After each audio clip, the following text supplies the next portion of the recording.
Hey guys, what's going on? James here, and in this video today, we're talking about Tampa Bay Buccaneers defensive lineman Calijah Kancey, and why I feel like this dude can be special for the Bucs this upcoming season. I really do think he has the ability and the support around him to have a big breakout season for the Bucs in year number 2. The 6'1", 281-pound defensive lineman for the Bucs is only 23 years old, by the way, and he's coming off of a very solid rookie season where he played and started in 14 games, was 10th in Defensive Rookie of the Year voting, had 4 sacks on the year, 10 tackles for loss, and 12 quarterback hits. Whenever you take a look at the Buccaneers' stats in 2023, Kancey did a really good job defensively. Again, led the team in quarterback hits, playing in only 14 games, starting 14 games for the Bucs that year. He was 7th on the team in sacks, which if he was fully healthy throughout the full season, he may have led the Bucs in sacks in his rookie year. You take a look at tackles for loss, he was 3rd behind Lavonte David and Yaya Diaby, who we've talked about in a separate video.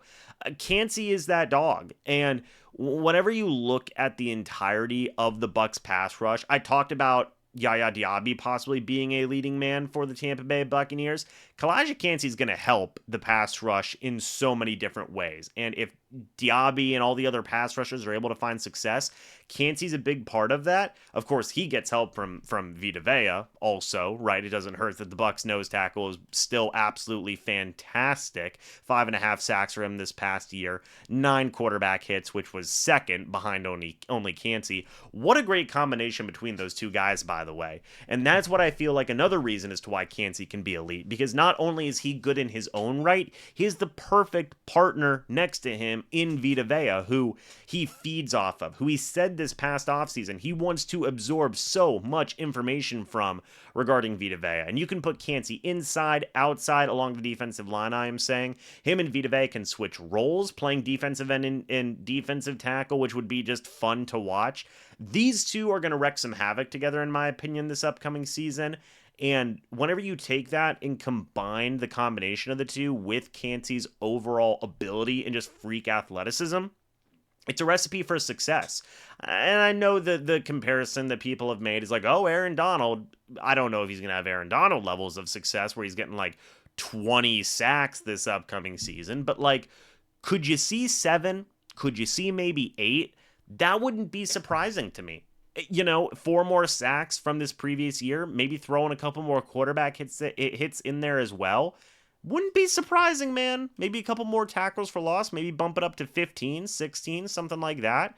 That'd be a phenomenal year number 2 for Calijah Kancey. It would really set the tone for not just the Bucs pass rush this upcoming year and just help that out tremendously, but also give you a better idea of what you can see Kancey at when he is at his peak, which is, in my opinion, one of the better young 3-4 defensive linemen in the NFL right now. I think that's where you see Kancey's potential being, is a guy who, can be in that upper echelon of, young interior defensive lineman pass rushers who's eventually going to get a big old payday somewhere down the line. Hopefully it's from the Bucs.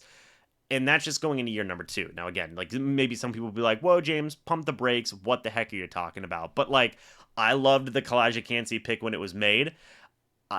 Some people were very surprised about that. I was insanely pleasantly surprised about that pick because I love the potential of what Kancey can bring.